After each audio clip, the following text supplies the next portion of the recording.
ഭൂമിയിലേക്ക് പെയ്തിറങ്ങുന്ന മഴത്തുള്ളികൾക്ക് സമാനമാണ്, അല്ലെങ്കിൽ അതിനേക്കാൾ ഏറെയാണ് നമ്മുടെ പാപങ്ങളെങ്കിൽ പോലും നാഥനായ തമ്പുരാൻ അതെല്ലാം പുറത്തു തരാൻ സജ്ജനായി കരുണയോടുകൂടി നമുക്കായി കാത്തിരിക്കുകയാണ്. തൗബ എന്നാൽ 27-ാം രാവിന്റെ അന്ന് പള്ളിയിലേക്ക് കടന്നു ചെന്ന് അർദ്ധരാത്രിയിൽ ലൈറ്റുകൾ അണച്ചിട്ട് പള്ളിയിലെ ഇമാമ് ഉരുവിട്ടു തരുന്ന വാക്കുകൾ ഏറ്റുപറയുന്നതല്ല സ്വീകാര്യയോഗ്യമായത്.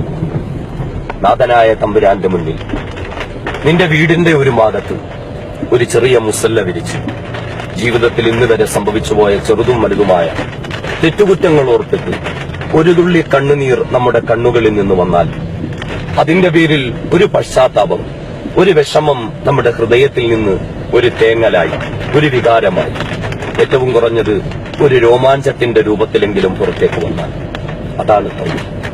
ആരോ പറഞ്ഞിട്ട് തരുന്ന, ഉരുവിട്ട് തരുന്ന വാക്കുകളെ രാത്രിയുടെ നിശബ്ദതയിൽ ഏറ്റുപറയുന്നത് തൗബ എന്ന് കരുതി വെച്ച് അതിനായി കാത്തിരിക്കുന്ന നാം ഓരോരുത്തരും അതൊക്കെ ചിലർക്കും അബദ്ധധാരണയാണ് എന്ന തിരിച്ചറിവോടുകൂടി കാരുണ്യവാനായ തമ്പുരാന്റെ പാപമോചനത്തിലേക്ക് നടന്നെടുക്കാൻ നമുക്ക് ഓരോരുത്തർക്കും സാധ്യമാകട്ടെ.